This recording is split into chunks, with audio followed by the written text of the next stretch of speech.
നമ്മെ എല്ലാവരെയും നാം സ്നേഹിച്ച പ്രിയപ്പെട്ട ജോസഫ് അച്ഛന് അന്തിമ അഭിവാദനം അർപ്പിക്കുവാനും അദ്ദേഹത്തിന് വേണ്ടി പ്രാർത്ഥിക്കുവാനും അങ്ങനെ അദ്ദേഹത്തോട് വിട പറയാനുമാണ് നാം എല്ലാവരും ഈ ദേവാലയത്തിൽ, ഈ ദേവാലയ അങ്കണത്തിൽ ഒരുമിച്ച് ചേർന്നിരിക്കുന്നത്. നമുക്ക് പരസ്പരം അനുശോചനം അർപ്പിക്കാം എന്നാണ് എനിക്ക് പറയുവാനുള്ളത്. ആരെ ഏത് വാക്കുകൾ കൊണ്ട് ആശ്വസിപ്പിക്കണം എന്ന് പറയാൻ പറ്റാത്ത ഒരു മുഹൂർത്തത്തിലൂടെ നമ്മൾ കടന്നു പോകുകയാണല്ലോ. താമരശ്ശേരി രൂപത പ്രസ്ബിറ്റേറിയം ദൈവജനം അങ്ങ് അകലെയിരുന്നു കൊണ്ട് ഒരുപക്ഷേ ഈ തിരുക്കർമ്മൽ പങ്കെടുത്തുകൊണ്ടിരിക്കുന്ന റെമിജിയസ് പിതാവ് ഒക്കെ വളരെയേറെ വേദനിക്കുന്നുണ്ട് എന്നെനിക്കറിയാം. അതിലേറെ ജോസഫ് അച്ഛൻ്റെ പ്രിയപ്പെട്ട കുടുംബാംഗങ്ങൾ, അവരുടെയും വേദന നമുക്കെല്ലാവർക്കും കാണാനായിട്ട് കഴിയും. പിന്നെ ജോസഫ് അച്ഛനോട് അടുത്ത് ബന്ധപ്പെട്ട ഒത്തിരി പേർ അച്ഛൻ്റെ ഒരേ കാലഘട്ടത്തിൽ റോമിൽ പഠിച്ചു വരും, മറ്റു സെമിനാരികളിൽ പഠിച്ചു വരും, സഹപ്രവർത്തകരുമായി ധാരാളം വൈദികർ ഇവിടെ സന്നിഹിതരാണ് എന്നതിനാൽ തന്നെ അച്ഛനോടുള്ള അവരുടെ സ്നേഹവും എല്ലാം പ്രകടമാകുന്ന പുണ്യമുഹൂർത്തമാണിത്. അതുകൊണ്ടാണ് ഞാൻ പറഞ്ഞത്, നമുക്ക് പരസ്പരം അനുശോചനം അറിയിക്കാം. ഒപ്പം ഈ ജോസഫ് അച്ഛനിലൂടെ നമുക്ക് ലഭിച്ച എല്ലാ ദൈവാനുഗ്രഹങ്ങൾക്കും തമ്പുരാന് നന്ദി പറയുകയും ചെയ്യാം. അദ്ദേഹത്തിൻ്റെ വ്യക്തിത്വത്തെക്കുറിച്ച് ഇവിടെ ഇരിക്കുന്ന നാം എല്ലാവരും ചിലപ്പോൾ പല സ്ഥലങ്ങളിൽ നിന്ന് പല പ്രാവശ്യമായി കേട്ട് കഴിഞ്ഞിട്ടുണ്ടാവും. പ്രത്യേകിച്ചും ഇന്നലെ കത്തീഡ്രലിൽ വെച്ച് പ്രത്യേകമായ ബലിയർപ്പണം ഉണ്ടായിരുന്നു. വചന സന്ദേശം അവിടെ വ്യാഖ്യാനിക്കപ്പെട്ടു. ഇന്ന് നമുക്ക് വേണ്ടി ഇവിടെ ഈ ബലിയർപ്പണത്തിന് തൊട്ടു മുമ്പായി അദ്ദേഹത്തിൻ്റെ ജീവചരിത്രം ഒന്ന് എടുത്തു പറയുകയും ഉണ്ടായല്ലോ. പുത്തൻ തലമുറക്കാരായ പലർക്കും അദ്ദേഹം എന്ന ആ വ്യക്തി ചെയ്ത സേവനങ്ങളെക്കുറിച്ച് ഒത്തിരി പരിചയമുണ്ടാകുകയില്ല. എങ്കിലും നമുക്ക് നന്ദിയോടെ ഈ വൈദികനെ കർത്താവിൻ്റെ കൈകളിൽ ഏൽപ്പിച്ച് ദൈവത്തെ സ്തുതിക്കാം. കർത്താവിൻ്റെ കാരുണ്യം അതിൽ നിന്ന് ലഭിക്കുന്നതിന് വേണ്ടി പ്രാർത്ഥിച്ചുകൊണ്ടിരിക്കാം. ഞാൻ അദ്ദേഹത്തിൻ്റെ ചെറുപ്പകാലഘട്ടങ്ങളിലേക്ക് പോകുന്നില്ല. ചെറിയൊരു സൂചന പൗരോഹിത്യ ശുശ്രൂഷയോട് ചേർത്ത് പങ്കുവയ്ക്കാമെന്ന് കരുതുകയാണ്. ജോസഫ് അച്ഛനെ എനിക്ക് എന്തുമാത്രം അടുത്ത് പരിചയമുണ്ട് എന്ന് ചോദിച്ചു കഴിഞ്ഞാൽ പരിചയമതിയുമില്ല എന്ന് പറയേണ്ടി വരും. എങ്കിലും ഞങ്ങൾ വലിയ സുഹൃത്തുക്കൾ തന്നെയായിരുന്നു. 1970 പെന്തക്കോസ്താ തിരുനാളിൽ അന്നത്തെ മാർപ്പാപ്പായിൽ നിന്ന് പൗരോഹിത്യം സ്വീകരിച്ച നാൾ മുതൽ ഈ മിനിങ്ങാന്ന് നാം അറിയുന്നതനുസരിച്ച് 1:30 മണിക്ക് നിത്യതയിലേക്ക് കടന്നു പോകുന്നിടം വരെ തൻ്റെ പൗരോഹിത്യത്തെ അത്രയേറെ സ്നേഹിച്ച ഒരു പുണ്യ മനുഷ്യനായിരുന്നു അത് എന്ന് ധൈര്യമായിട്ട് പറയുവാൻ എനിക്ക് തോന്നുകയാണ്. 1970 മുതൽ 2024 സെപ്റ്റംബർ 28 വരെയുള്ള ആ കാലഘട്ടം പൗരോഹിത്യത്തെ ആസ്വദിക്കുക, പൗരോഹിത്യത്തെ ധന്യമായി കാണുക, പൗരോഹിത്യത്തെ രുചിച്ചുകൊണ്ട് ജീവിക്കുക. ഈ രുചിയിൽ നിന്ന്, ഈ മാധുരിയിൽ നിന്ന് ക്രൈസ്തവ ജീവിതത്തിൻ്റെ ആധ്യാത്മികത പങ്കുവയ്ക്കപ്പെടുക. സുന്ദരമാണ് അത്തരമൊരു ജന്മം. ആ ഒരു ജന്മമാണ് നമ്മളോട് ഇപ്പോൾ വിട പറയുന്നത് എന്നെനിക്ക് തോന്നുകയാണ്. അഭിവക്ത തലശ്ശേരി രൂപതയോട് ചേർന്ന് അച്ഛൻ വളരെയേറെ കാര്യങ്ങൾ ചെയ്തിട്ടുണ്ട്. ഞാൻ മനസ്സിലാക്കുന്നിടത്തോളം കണിയാരം പള്ളി എന്ന് പറയുന്നത് മാനന്തവാടി രൂപതയുടെ കത്തീഡ്രൽ പള്ളിയാണ്. അവിടെയാണ് അസിസ്റ്റൻ്റായിട്ട് അദ്ദേഹം തുടങ്ങുന്നത്. അതിനുശേഷം തലശ്ശേരി രൂപതയിലെ പ്രധാനപ്പെട്ട 3 പള്ളികളിൽ അദ്ദേഹം ജോലി ചെയ്തതായിട്ട് ഞാൻ മനസ്സിലാക്കുന്നു. പെരുമ്പുന്ന, നെല്ലിക്കുറ്റി തുടങ്ങിയ പ്രദേശങ്ങൾ, അതിനിടയിൽ വെൽത്തങ്ങാടി പ്രദേശത്തും അദ്ദേഹം ജോലി ചെയ്യുന്നതിന് ഇടയായി. അങ്ങനെ അവിഭക്ത തലശ്ശേരി രൂപതയ്ക്ക് മഹത്തായ സംഭാവന ചെയ്ത ഒരു വലിയ മനുഷ്യൻ തന്നെയാണ് അദ്ദേഹം. 1987 ആണെന്ന് തോന്നുന്നു, 86 താമരശ്ശേരി രൂപത തുടങ്ങുന്നത്. തുടർന്നുള്ള അദ്ദേഹത്തിൻ്റെ പ്രധാനപ്പെട്ട പ്രവർത്തനങ്ങളെല്ലാം താമരശ്ശേരി രൂപതയുടെ പശ്ചാത്തലത്തിൽ നിൽക്കുന്നതാണ്. ഈ കാലഘട്ടങ്ങളിലെല്ലാം അദ്ദേഹം ചെയ്ത മഹത്തായ സേവനം ഇടവകയിലെ വികാരി എന്നോണം എന്നത് മാത്രമല്ല, രൂപതാ കേന്ദ്രത്തോട് ചേർന്നുമുള്ള മഹത്തായ പ്രവർത്തനം അദ്ദേഹം ചെയ്തു എന്നുള്ളത് കാണുവാനായിട്ട് കഴിയും.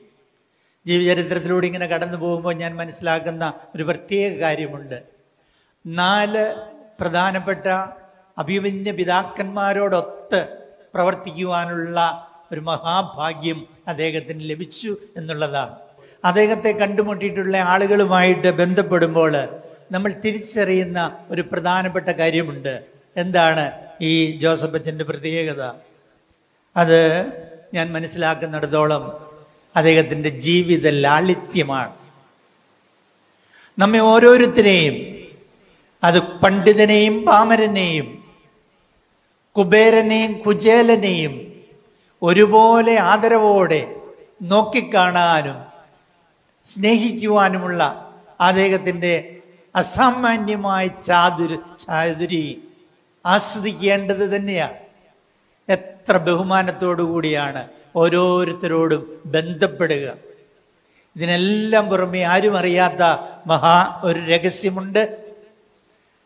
ഇടവകളിലോ മറ്റു പ്രദേശങ്ങളിലോ ആരെങ്കിലും വളരെയേറെ നൊമ്പരപ്പെടുന്നു, ബുദ്ധിമുട്ടുന്നു എന്നറിഞ്ഞു കഴിഞ്ഞാൽ ജോസഫ് അച്ഛൻ ആരും അറിയാതെ അവർക്ക് വേണ്ടി സഹായം അവരുടെ കൈകളിൽ എത്തിക്കുന്ന ഒരു പ്രകൃതിയും അദ്ദേഹം സൂക്ഷിച്ചിരുന്നു എന്ന് നമ്മൾ തിരിച്ചറിയുമ്പോൾ എന്ത് തരത്തിലുള്ള ഒരു സമർപ്പണമാണ് ഈ പൗരോഹിത്യത്തിലൂടെ അരങ്ങേറിയത് എന്ന് നമ്മൾ തിരിച്ചറിയും.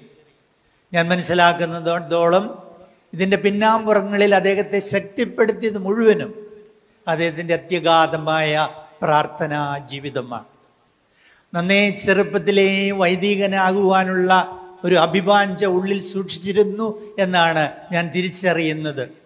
അതിനാൽ കൂരാച്ചുണ്ട് കുളത്തുവയൽ സ്കൂളുകളിൽ പഠിച്ചുകൊണ്ടിരുന്ന കാലഘട്ടത്തിൽ തന്നെ രാവിലെ ബലിയർപ്പണത്തിൽ പങ്കെടുക്കാനായി സ്കൂൾ വിദ്യാർത്ഥി ആയിരിക്കുമ്പോൾ പോകുന്ന ഒരു ശൈലിയിൽ തുടങ്ങിയ പ്രാർത്ഥനാ ജീവിതം ജീവിതത്തിൻ്റെ അന്ത്യനിമിഷം വരെ അദ്ദേഹം പുലർത്തിയിരുന്നു എന്നുള്ളത് നമ്മൾ ഇന്നിപ്പോൾ ഈ യാത്ര പറഞ്ഞ സമയത്ത് ഒത്തിരി അഭിമാനത്തോടെ നമുക്ക് ഓർക്കാൻ കഴിയുന്ന പ്രിയ കാര്യമാണ്. നല്ല ഒരു കുടുംബ അന്തരീക്ഷം അദ്ദേഹത്തിന് ലഭിച്ചു എന്നുള്ളത് പ്രത്യേകം അനുസ്മരിക്കേണ്ടത്. സ്നേഹമുള്ളവരെ, ജോസഫ് അച്ഛൻ്റെ ജീവിതത്തിലെ, പ്രത്യേകിച്ച് അദ്ദേഹം ചെറുപ്പമായിരുന്ന കാലഘട്ടത്തിൽ എത്ര ഊർജ്ജസ്വലനായി പ്രവർത്തിച്ചിരുന്നു എന്നുള്ളത് ഇടവക ജോലികളോട് ചേർന്നൊക്കെ അദ്ദേഹത്തോടൊത്ത് പ്രവർത്തിച്ചവരെല്ലാവരും എടുത്തു പറയും. പ്രത്യേകിച്ചും അദ്ദേഹത്തിൻ്റെ വലിയ ഒരു സ്പോർട്സ്മാൻ സ്പിരിറ്റ് അദ്ദേഹം കാണിച്ചിരുന്നത് തൻ്റെ ഡ്രൈവിംഗ് കലയിൽ തന്നെയാണ്. ദേശത്ത് പഠിച്ചിരുന്ന കാലഘട്ടത്തിൽ അനേകം രാജ്യങ്ങളിലേക്ക് തന്നെ വണ്ടി ഓടിച്ചിങ്ങനെ പോകുമായിരുന്നു. 1970 ആദ്യമായി പഠനമൊക്കെ കഴിഞ്ഞ് തിരിച്ചു വന്നപ്പോൾ ഞാൻ മനസ്സിലാക്കുന്നിടത്തോളം ബോംബെയിൽ ഇറങ്ങിയതിന് ശേഷം ബോംബെയിൽ നിന്ന് അന്നത്തെ റോഡ് സാഹചര്യങ്ങൾ ഓർക്കണം. ആ സാഹചര്യത്തിൽ ബോംബെയിൽ നിന്നൊരു ബൈക്ക് ഓടിച്ചുകൊണ്ടാണ് തലശ്ശേരി ബിഷപ്സ് ഹൗസിലോട്ട് കടന്നു വരുന്നത്. വള്ളപ്പള്ളി പിതാവിന് അത് അത്ര സ്വീകാര്യമായില്ലായിരുന്നു എങ്കിലും അദ്ദേഹം വളരെ കൗതുകത്തോടെ അദ്ദേഹത്തോട് പറഞ്ഞു, ഇത്രയും റിസ്ക് എടുക്കണമായിരുന്നുവോ? നോർത്ത് നോക്കുക, അന്നത്തെ വഴി സാഹചര്യങ്ങൾ. ഇങ്ങനെ അദ്ദേഹം ഈ രീതിയിൽ ജോലി ചെയ്തുകൊണ്ട് ഇങ്ങനെ ഒരു കലയൊക്കെ വളർത്തിയിട്ട് എന്തിനാണതെല്ലാം? ദൈവജനത്തിൻ്റെ പക്കലേക്ക് എത്താൻ വേണ്ടിയുള്ള അദ്ദേഹത്തിൻ്റെ ത്വരയുടെ പ്രവർത്തനങ്ങൾ മാത്രം. സ്നേഹമുള്ളവരെ, ജീവചരിത്രം നമുക്ക് വേണ്ടി പങ്കുവെച്ചെന്ന ബഹുമാനപ്പെട്ട വൈദികൻ ഒരു കാര്യം പറയുകയുണ്ടായി. വിശുദ്ധ നാടിലേക്കുള്ള തീർത്ഥാടനത്തെ ജനകീയമാക്കിയ ഒരു മഹത് വ്യക്തിയാണ് നമ്മുടെ പ്രിയപ്പെട്ട ജോസഫ് അച്ഛൻ എന്ന് നമ്മളിൽ പലരും അറിയുന്നില്ല.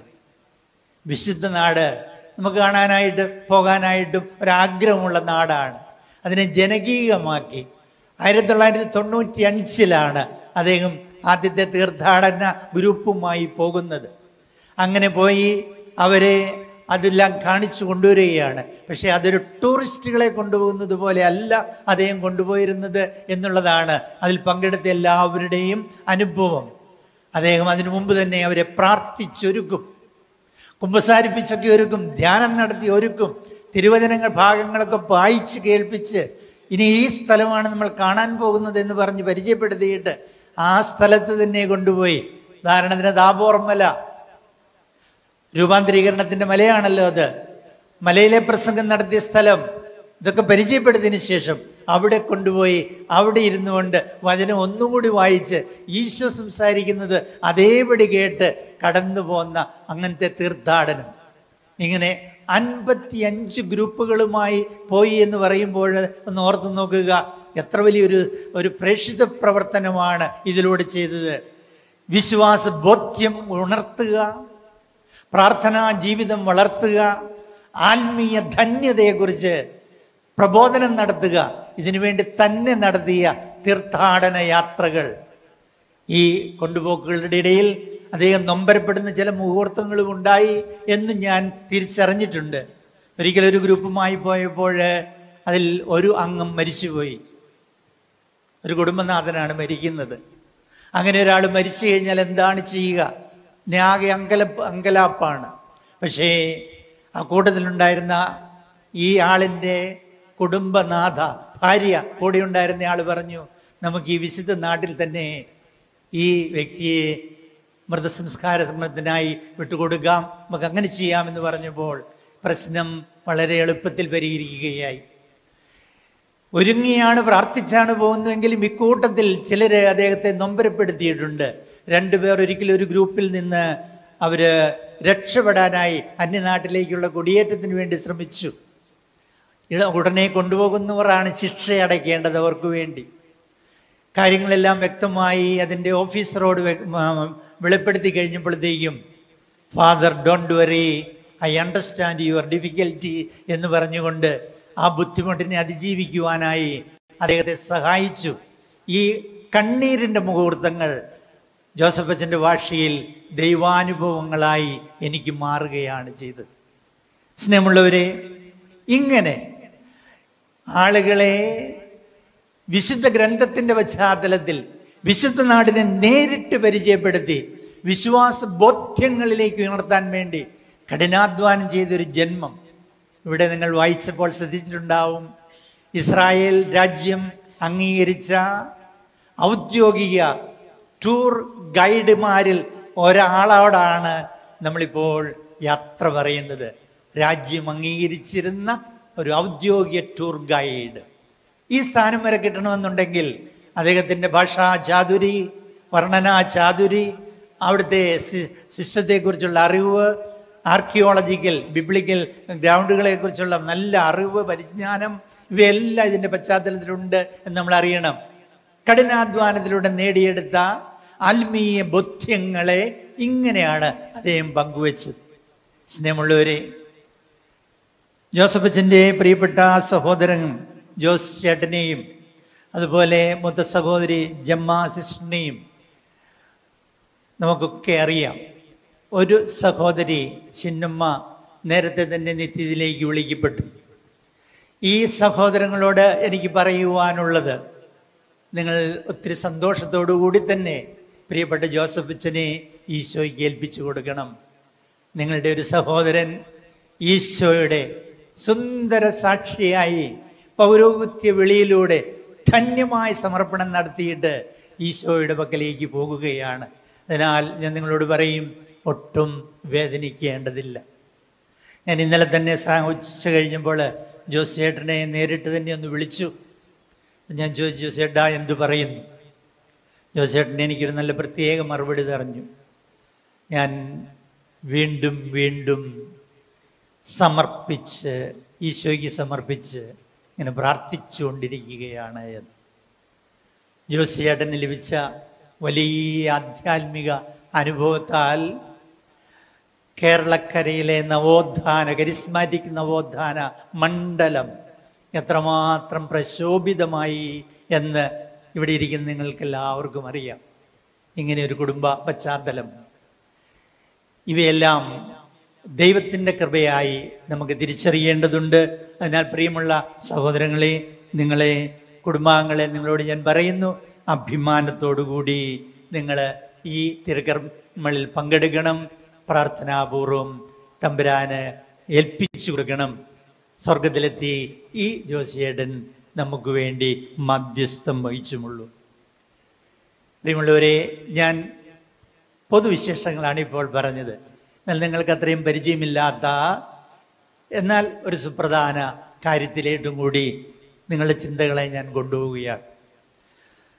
ജോസഫിനെ എനിക്ക് ഇത്രയും അടുത്ത് പരിചയപ്പെട്ടതനുസരിച്ചൊക്കെ എന്ന് വിലയിരുത്തുമ്പോൾ ഇദ്ദേഹത്തെക്കുറിച്ച് എനിക്ക് പറയാൻ തോന്നിയ ഒരു പ്രത്യേക കാര്യം, അതൊരു ലത്തീൻ പദമാണ്, ഒരു ചൊല്ലാണ്. മുതിർന്ന വൈദികർക്ക് പെട്ടെന്ന് മനസ്സിലാവും. അത് ഞാനിന്ന് പറയുകയാണ്. ഓംനിയ പ്രക്ലാര സൂന്ത് രാര, ഇങ്ങനെയാണത് ലത്തീൻ ഭാഷയിൽ. Everything excellent or everything precious is rare. മലയാളത്തിൽ പറഞ്ഞാൽ വിശിഷ്ടമായവ അപൂർവങ്ങളാണ്. ജോസഫിനെ കുറിച്ച് എനിക്ക് അങ്ങനെയൊരു ചിന്തയാണ് മനസ്സ് കടന്നു വരുന്നത്. വിശിഷ്ടമായവ അപൂർവങ്ങളാണ്. ഒരു വിശിഷ്ട വ്യക്തിത്വത്തോടാണ് നമ്മളിപ്പോൾ വിട പറയുന്നത്. എന്താണ് ഇങ്ങനെ പറയാൻ കാരണം? എന്നെ ഇത് പറയാൻ പ്രേരിപ്പിച്ചതിനൊരു കാരണമുണ്ട്. അത് നിങ്ങൾ അറിയാത്തൊരു രഹസ്യമാണ്. 2010, 24 2010 ഡിസംബർ 18 കാപ്പിൽ കുടുംബാംഗങ്ങൾക്ക് ഒരു പ്രധാനപ്പെട്ട ദിനമാണ്. അവരുടെ പ്രിയപ്പെട്ട ജോസേട്ടൻ്റെയൊക്കെ അമ്മച്ചി മരിച്ച ദിവസമാണത്. ഈ 18 അന്ന് അദ്ദേഹം 2010 ഡിസംബർ 18 അദ്ദേഹം ജെറുസലേമിലാണ്. നമ്മുടെ ജോസഫ് അച്ഛൻ ജെറുസലേമിൽ അമ്മയ്ക്ക് വേണ്ടിയുള്ള ബലിയർപ്പണമൊക്കെ നടത്തിയതിന് ശേഷം അദ്ദേഹം ഒരു പെൻസിലും ഒരു പേനയും കടലാസും എടുത്ത് എവിടെയാണ് പോയെന്നറിയുമോ? ഈശോ ഹൃദയം നൊന്ത് പ്രാർത്ഥിച്ച പ്രാർത്ഥനാ സ്ഥലത്തേക്ക്. അതേതാണ്? ഗെത്സെമനിയിലേക്ക്. കെത്രോൻ താഴ്വരയിലുള്ള ഗെത്സെമനിയിൽ ചെന്നിരുന്ന് അദ്ദേഹം തൻ്റെ മരണപത്രം എഴുതി വച്ചിട്ടുണ്ട്. ഈ മരണപത്രം ഞാൻ അതിനകത്ത് കുറച്ച് പേജുകൾ കടന്നു പോകുവാൻ രൂപതാധികാരികൾ എനിക്ക് അനുവാദം തന്നു. അതുകൊണ്ട് ഞാൻ അതിലൂടെ ഇന്ന് കടന്നു പോവുകയാണ്. ഇത്തരത്തിലൊരു മരണപത്രം എഴുതുക അത്യപൂർവമാണ്. ത്രിത്വൈക ദൈവത്തെ സ്തുതിക്കുന്നു. ഈ സ്തുതിപ്പൊക്കെ കഴിഞ്ഞതിന് ശേഷം ഈശോ ഹൃദയം നൊന്ത് പ്രാർത്ഥിച്ച രക്തം വിയർത്ത ഈ പുണ്യസ്ഥാനത്തിരുന്ന് ഈ മരണപത്രം എഴുതുവാൻ എന്നെ അനുവദിച്ച തമ്പുരാന് നന്ദി എന്ന് പറഞ്ഞുകൊണ്ട് അദ്ദേഹം തൻ്റെ ജീവിതത്തിലൂടെ കടന്നു പോകുകയാണ്. മാതാപിതാക്കളെ കുറിച്ച് പരാമർശിക്കുന്നുണ്ട്. വിശുദ്ധ ജന്മങ്ങളായിരുന്നു അവർ എന്നാണ് അതിനകത്ത് സൂചിപ്പിക്കുന്നത്. അതിൽ അപ്പച്ചൻ 1991 മരണമടഞ്ഞു. കൂരാച്ചുണ്ടിലാണ് അടക്കിയത്. 2001 ഡിസംബർ 18 അമ്മച്ചി മരിച്ചു. തെർത്തല്ലിയിലാണ് അടക്കിയത്. അതിനുശേഷം അവരുടെ ഭൗതിക അവശിഷ്ടങ്ങൾ കുടുംബം ഇങ്ങോട്ട് കുടിയേറിയതോടുകൂടി അവർ ഇങ്ങോട്ട് കൊണ്ടുവരികയുണ്ടായി. അങ്ങനെ ഒരു കല്ലറ ഇപ്പോൾ കാപ്പിൽ കുടുംബത്തിന് വേണ്ടി കോടോപ്പള്ളി ഇടവകയുടെ ഭാഗമായിട്ടുണ്ട്. എന്നിട്ട് എൻ്റെ അപ്പച്ചനും അമ്മച്ചിയും അവർ സ്വർഗത്തിലാണെന്ന് ഞാൻ വിശ്വസിക്കുന്നു. അവർ എന്നെ കാത്തിരിക്കുന്നു. അതിനാൽ അദ്ദേഹത്തിൻ്റെ ആഗ്രഹം കുറിച്ചിരിക്കുകയാണ്, സൂചിപ്പിക്കപ്പെടുകയുണ്ടായി. ആ കല്ലറയിൽ അമ്മയുടെ അപ്പച്ചൻ്റെയും അമ്മച്ചിയുടെ അപ്പച്ചൻ്റെയും ആ ഭൗതിക അവശിഷ്ടമുള്ള കല്ലറയിൽ ഞാനും അടക്കപ്പെടണം. രൂപത അധികാരികൾ അതിന് കൺസെന്റ് തന്നതിനാലാണ് നമ്മളിപ്പോൾ ഈ തിരുക്കർമ്മത്തിൽ ഈ പള്ളിയിലിരുന്ന് ഇങ്ങനെ പങ്കുചേരുന്നത്. പൗരോഹിത്യ ജീവിതത്തെ അദ്ദേഹം വിലയിരുത്തുകയാണ്. പൗരോഹിത്യ ജീവിതത്തെ വിലയിരുത്തുന്നതിനിടയിൽ അതേ ഉപയോഗിക്കുന്ന പദങ്ങൾ, അതിന് ദൈവശാസ്ത്രത്തിന്റെ ആഴങ്ങളുണ്ട്, എല്ലാമുണ്ട്. അദ്ദേഹം പറയുകയാണ്, യോഹന്നാന്റെ സുവിശേഷത്തിലെ പദങ്ങളാണ്, കൃപയ്ക്ക് മേൽ കൃപ വർഷിക്കപ്പെട്ട ഒരു ജന്മമാണ് എൻ്റേത്. അനുഗ്രഹങ്ങളുടെ മേൽ അനുഗ്രഹങ്ങൾ വർഷിക്കപ്പെട്ടു. അങ്ങനെ എൻ്റെ ജീവിതം മുഴുവനും അനുഗ്രഹത്തിന്റെ പ്രവാഹമാണ്. അതിനാൽ എനിക്കൊരു വാക്കേ പറയാനുള്ളൂ എന്ന് പറഞ്ഞുകൊണ്ട് ഒരു ഭക്തഗാനം തന്നെയാണ് ആ മരണപത്രത്തിൽ ചേർത്തിരിക്കുന്നത്. ദൈവസ്നേഹം വർണ്ണിച്ചിടാൻ വാക്കുകൾ പോരാ, നന്ദി ചൊല്ലി തീർക്കുവാൻ ഈ ജീവിതം പോരാ എന്നീ വാക്കുകളും അദ്ദേഹം കുറിച്ചിരിക്കുകയാണ്. പ്രിയപ്പെട്ട സഹോദരങ്ങളോട്, കുടുംബാംഗങ്ങളോട്, സഹവൈദികരോട്, സന്യസ്തരോട്, ജോലി ചെയ്ത മണ്ഡലങ്ങളെ കണ്ടുമുട്ടിയ ദൈവജനത്തോടുള്ള അഗാധമായ കടപ്പാട് ഏറ്റുപറഞ്ഞു. നാളിതുവരെ കിട്ടിയതെനിക്ക് നന്ദി പറയുന്നതോടൊപ്പം തന്നെ എൻ്റെ മരണദിനം വരെയുള്ള നാളുകളിൽ എനിക്ക് ലഭിക്കാൻ പോകുന്ന സഹായങ്ങൾക്ക് ഞാൻ നന്ദി പറയുന്നു എന്ന് പറഞ്ഞുകൊണ്ടുള്ള ഒരു കുറിപ്പടി നമ്മളവിടെ കാണും. ഒപ്പം നമ്മളോടായിട്ട് അദ്ദേഹം പറയുകയാണ്, അറിഞ്ഞോ അറിയാതെയോ ഏതെങ്കിലും വിധത്തിൽ നിങ്ങളെ ഞാൻ വേദനിപ്പിച്ചിട്ടുണ്ട് എങ്കിൽ മാപ്പ് അപേക്ഷിക്കുന്നു, എനിക്ക് മാപ്പ് തരണേ എന്നുകൂടി അദ്ദേഹം പറയുകയാണ്. തിരുസന്നിധിയിൽ അദ്ദേഹം ഉണർത്തുകയാണ്. പൗലോസ്ലീഹയുടെ വാക്കെടുക്കുകയാണ്, പാപികളിൽ ഒന്നാമനാണ് ഞാൻ. പൗലോസ്ലീഹയുടെ ഈ വചനം എൻ്റേതാക്കി എടുത്തുകൊണ്ട് എന്നിൽ കരുണ വർഷിക്കണമേ എന്ന് പറഞ്ഞുകൊണ്ട് അദ്ദേഹം പ്രാർത്ഥിച്ചുകൊണ്ട് നിൽക്കുകയാണ്. തുടർന്ന് തൻ്റെ ജീവിതത്തിൽ ഉടനീളം മാതാവിൻ്റെ മാതൃവാത്സല്യം നുകരാനുള്ള ഭാഗ്യം ലഭിച്ചതിനാൽ മാതാവിനോടുള്ള വലിയ കൃതജ്ഞത അർപ്പിക്കുന്നുണ്ട്. സ്വർഗീയ മധ്യസ്ഥനായ യോസേപ്പിതാവിനോടുള്ള ആ കടപ്പാട് എടുത്തു പറയുന്നുണ്ട്.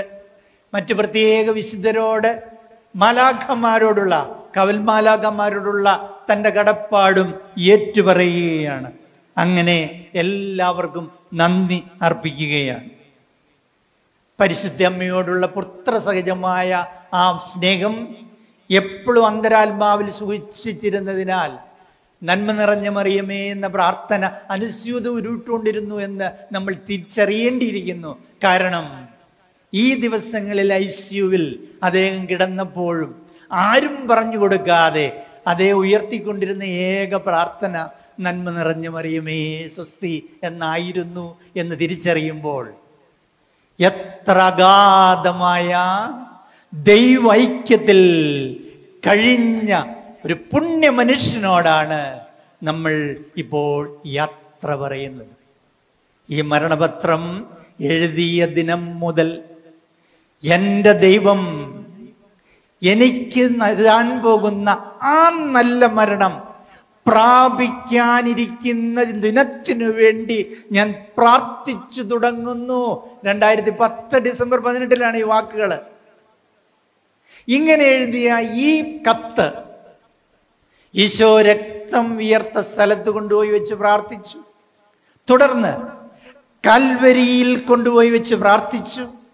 അതിനുശേഷം ഈശോയുടെ കബറിടത്തിങ്കൽ കൊണ്ടുപോയി വെച്ച് പ്രാർത്ഥിച്ച് അന്നൊരു കുർബാനയും കൂടെ ചൊല്ലി മുദ്രിതമാക്കിയ ഒരു മരണപത്രവും തയ്യാറാക്കി. എത്ര വലിയ മാതൃക നൽകിയിട്ടാണ് ഈ പുണ്യപുരുഷൻ നമ്മളോടിന്ന് വിട പറയുന്നത്. അവസാനം അദ്ദേഹം ഒരു വാക്ക് കുറിക്കുന്നുണ്ട്, ഞാൻ എല്ലാവരോടും യാത്ര പറയുന്നു. സ്നേഹമുള്ളവരെ, അതിനാൽ നാം ഇപ്പോൾ ഈ പങ്കെടുത്തുകൊണ്ടിരിക്കുന്ന ഈ മൃതസംസ്കാര വേളയിൽ ഒരു പുണ്യ മനുഷ്യനോടുള്ള യാത്ര പറച്ചിലായതിനാൽ ഇത് കൃപാപ്രവാഹത്തിന്റെ പുണ്യ നിമിഷങ്ങളായി എനിക്ക് അനുഭവപ്പെടുകയാണ്. നമ്മുടെയൊക്കെ മധ്യേ, നമ്മുടെയൊക്കെ ജീവിതങ്ങളിലേക്ക് ജോസഫ് അച്ഛൻ്റെ മാധ്യസ്ഥം വഴി ധാരാളം കൃപകൾ ഒഴുകിയെത്തുന്ന പുണ്യ നിമിഷം. ഇങ്ങനെ ഒരു മനുഷ്യനെ പരിചയപ്പെടാൻ, ഇങ്ങനത്തെ ഒരു മനുഷ്യന്റെ സൗഹൃദം നുകരാൻ, ഇങ്ങനെ ഒരു മനുഷ്യനോടൊത്ത് പ്രവർത്തിക്കാൻ നമുക്ക് ഭാഗ്യം ലഭിച്ചതിൽ ദൈവത്തിന് നന്ദി പറയാം. പ്രിയപ്പെട്ട ജോസഫച്ച, അങ്ങ് 2010 ഡിസംബർ 18 മരണപത്രത്തിലൂടെ ഞങ്ങളോട് എല്ലാവരോടും യാത്ര പറഞ്ഞു. യഥാർത്ഥത്തിലുള്ള യാത്ര പറച്ചില് മാതാവിൻ്റെ ദിനമെന്ന് വിശേഷിപ്പിക്കുന്ന കഴിഞ്ഞ ശനിയാഴ്ച ഉച്ചയ്ക്കായിരുന്നു അങ്ങ് ഞങ്ങളോട് യാത്ര പറഞ്ഞു. എങ്കിലും ഇന്നിപ്പോൾ അങ്ങയുടെ ഭൗതിക ശരീരം ഞങ്ങളോട് യാത്ര പറയുകയാണ്. ഞങ്ങളും അങ്ങയോട് യാത്ര പറയുന്നു. അങ്ങ് യാത്രയാവുക. അങ്ങ് സ്വപ്നം കണ്ട എന്ത്? ഈശോയോടൊത്തുള്ള ആ ഐക്യം.